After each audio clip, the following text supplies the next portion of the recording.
तो आप सबका मेरे YouTube चैनल पर हार्दिक स्वागत है। मैं आप अपने YouTube चैनल पर आप सबका वेलकम करने के साथ ही साथ आपसे ये भी कहना चाहूँगा दोस्तों, अपना अनुराग इसी प्रकार से चैनल के प्रति बनाए रखिए।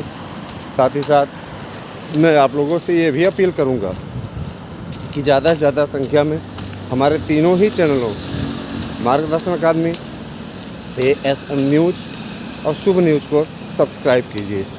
निश्चित रूप से ये तीनों ही आप लोगों के लिए एक मापदंड का कार्य कर रहे हैं। आप लोगों को अच्छे तरीके से मालूम होना चाहिए कि उस YouTube चैनल पे हमारे साथ में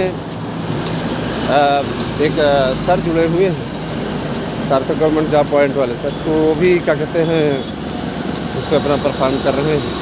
ये अमूमन मुख्यतः उन्हीं का चैनल है, तो आप लोग सपोर्ट कीजिए दोनों ही चैनलों को, तीनों ही चैनलों को। और निश्चित रूप से आप उनके चैनल से भी जुड़िए। सार्थक गवर्नमेंट जॉब पॉइंट भी अच्छा खासा आप लोगों के लिए अपडेट देते हैं, वो भी बहुत मेहनत कर रहे हैं आपके लिए।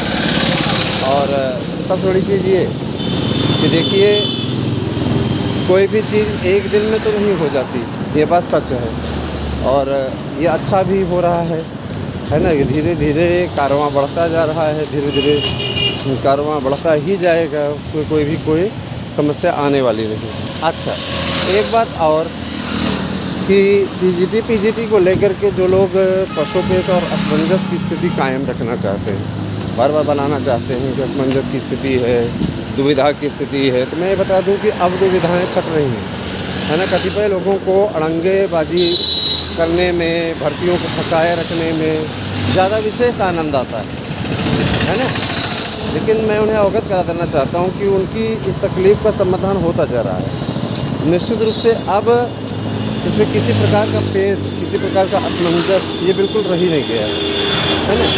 जो कुछ भी होना है अच्छा ही होना है। अब आगे आप लोगों के लिए आप लोगों को स्वयं ही दिख जाएगा उसमें बोलने लायक यथास्थिति। तो मेरे विचार से यथास्थिति बहाल जैसी कोई स्थिति नहीं। जैसे कुछ लोग सोचते हैं क्या ऐसे कैसे ही यही कंडीशन बनी रहेगी क्या, तो मैं बता देना चाहता हूँ कि बीएड को जो लोग चाहते थे कि नहीं सम्मिलित हो, उन्हें भी ये क्या कहते हैं जवाब सुन लेना चाहिए। बीएड को अब कोई भी माई का लाल बाहर नहीं रख सकता है। प्राथमिक शिक्षक भर्ती में निश्चित रूप से बीएड पे मोहर लग रही है और बीएड डिग्री ही अग्रिम भर्ती में मान्य होगी निश्चित रूप से, है ना। और याद रखिएगा कि बीएड के द्वारा ही अब प्राइमरी शिक्षा व्यवस्था को फिर से एक सुचारू रूप से चलाने का कार्य किया जाएगा, है ना। तो ये भी अच्छे तरीके से जान लीजिए। तो हम ये भी आपको अवगत कराना चाहते हैं, बताना चाहते हैं कि बिल्कुल किसी भी प्रकार से आपको परेशान होने की आवश्यकता नहीं है। और मित्रों, आप लोग इस बात को भी अच्छे तरीके से जान लीजिए कि भर्ती परीक्षाओं के लिए जो नया आयोग बन रहा है, जिसकी मंजूरी अभी उत्तर प्रदेश सरकार के द्वारा दी गई है कि अब नया आयोग के लिए आवेदन मांगे जाएं और ये प्रक्रिया कंप्लीट कर ली जाए, है ना, जिससे किसी भी प्रकार से भर्तियां फंसे नहीं। देखिए, अच्छी चीज़ों के लिए थोड़ा वक्त लगता है, उसके पीछे रीज़न है। देखिए, अच्छी चीज़ों के लिए इसलिए वक्त लगता है कि अगर एक ही जगह पे सारी भर्तियां रहेंगी तो भर्तियां निकलेंगी भी ज़्यादा, आवेदकों को मिलेंगी भी ज़्यादा, और जाहिर सी बात है हर वर्ष निकलेंगी। जो ये हर साल का पेच रहता था दोस्तों, ये मत भूलिए कि माध्यमिक शिक्षा सेवा चयन बोर्ड को भी बीजेपी की सरकार ने ही बनाया था, और अब नया आयोग भी बन रहा है। तो नए आयोग के पश्चात अब जो है मामला एकदम रफा दफा एकदम क्लियर हो गया है। किसी प्रकार कोई असमंजस की स्थिति, किसी प्रकार की कोई समस्या की स्थिति नहीं है, ठीक है। नया आयोग अस्तित्व में आ रहा है और अब इसके बाद भर्तियों की रफ्तार तेज होगी, तो किसी प्रकार के कोई असमंजस नहीं है, ना कोई आपको चिंता करने की किसी प्रकार की स्थिति आपके मन में आनी चाहिए किसी प्रकार के। मतलब हम ये स्पष्टता कहना चाहते हैं, है ना, कि TGT PGT की परीक्षाएं जिस तरीके से कोर्ट ने संज्ञान लिया, कोर्ट ने भी डाटा कि आप TGT PGT की परीक्षाओं में इतना विलम्ब क्यों कर रहे हैं।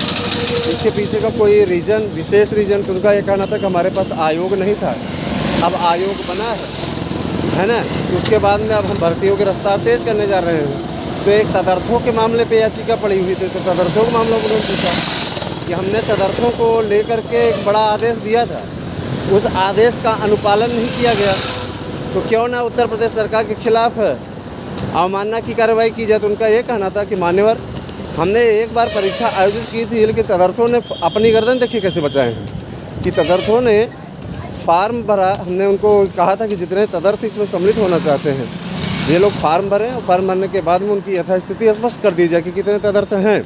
तो लोगों ने फार्म ही नहीं भरा, और जब वो फार्म नहीं भरे तो ऐसी स्थिति में हमारे समक्ष ये समस्या आ गई कि हम करें तो करें क्या करें, करें तो क्या करें, बोले तो बोले क्या बोले, है ना, ये स्थिति हो गई।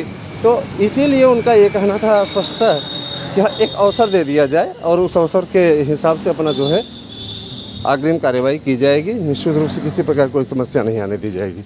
तो दोस्तों ये मान के चलिए कि बुरी तरीके से फंसे, और इनका ये साफ तौर पे कहना है ना कि अब हम भर्ती करेंगे। तो उनका ये कहना था कि कितने तदर्थ कुल मिला के हैं, तदर्थों की सही संख्या बताने में असमर्थता इन्होंने व्यक्त की। इन्होंने कहा कि थोड़ा समय चाहिए, लेकिन वकील साहब ने बताया कि 38,000 के लगभग तदर्थ हैं।